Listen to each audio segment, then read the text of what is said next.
का बाते बा घरे आज चमकता बा अगरबत्ती से घरे पूरा गमकता बा।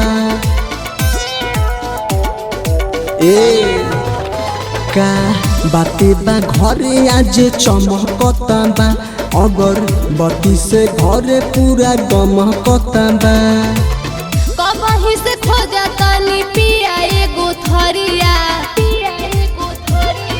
जाई के बाजारिया से लाई दी चुनरिया घरवा आई है माया हरिया जाई के बाजारिया से लाई दी चुनरिया घरवा आई है माया हरिया।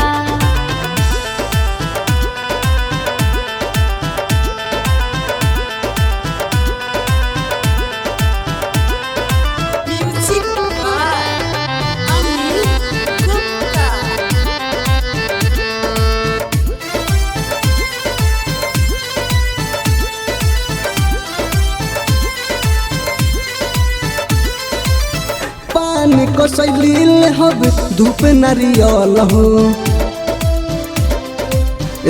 सुन करी पान कसैलील हब धूप नारियल हो केला से रक्षा सुते गंगा जी के जल हो।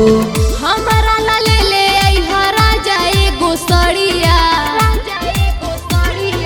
जाई के बाजारिया से लाई दा चुनरिया घरवा आई है मायारिया जाई के बाजारिया से लाई दा चुनरिया घरवा आई है मायारिया।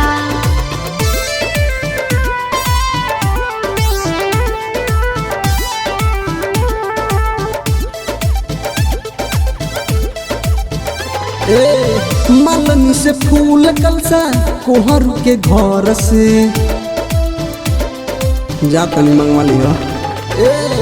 मालनी से फूल कलसा कोहर के घर से लिह मंगवाई अमन संदीप देवर से सनी दिला वाले पिया